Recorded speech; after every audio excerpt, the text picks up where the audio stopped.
Dito tayo mga kaumbol sa sitwasyon ng Bulkang Mayon. Ito ikaugnay pa rin dun sa pagpapatupad po ng temporary shutdown dun ho sa mga ilaw ho dyan o sa kuryente o elektrisidad. May update po dyan ng Bombo Radio Legazpi. Ipinaliwanag ng Albay Electric Cooperative ang pagpapatupad ng temporary shutdown sa mga lugar sa lalawigan kasunod ng pagtaas ng Alert Level 3 ng Bulkang Mayon.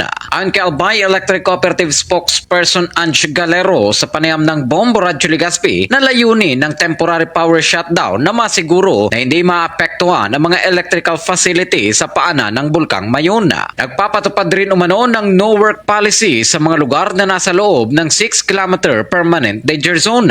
Kabilang dito ang Purok 4 hanggang Purok 7 ng Barangay Anuling, Purok 7 sa Barangay Suwa at ilang bahagi ng Purok 6 at Purok 7 sa Barangay Kirangan sa bayan naman ng Kamalig. Apektado rin ang Purok 1 hanggang Purok 7 ng Barangay Magapo, Purok 1 ng Barangay Buang, Purok 7 ng Barangay Marirok, gayon din ang Purok 7 ng Barangay Uson at Purok 7 ng Barangay Buhian sa lungsod ng Tabaco. Sinabi ni Galero na pinangangambahan ang pagkakaroon ng epekto ng volcanic debris sa mga distribution equipment. Nabatid na ang naturang hakbang ay naipaabot na rin sa mga lokal na pamahalaan. Dagdag pa ng opisyal na hinintay muna na mailipat sa evacuation centers ang apektadong residente bago ipinatupad ang naturang temporary power shutdown.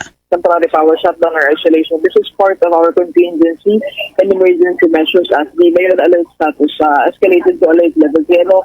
So the reason behind the implementation of this is para masiguro ka na protegido po sa yung mga electrical facilities dito po sa palibot ng Pamitisan Bulkan na yun.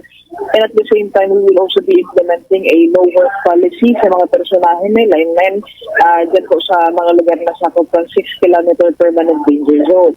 Mula rito sa empila ng Bombo Radio Legazpi, ito po si Bombo Eugene Rochan and this is Bombo Radio Philippines, the #1 most trusted source of news and information. Basta Radio, Bombo! For the most trusted source of news and information, visit our website at www.bomboradio.com. Follow us on Bombo Radio mobile app, Facebook, YouTube, TikTok, and X, formerly Twitter. Like, share, and stay connected.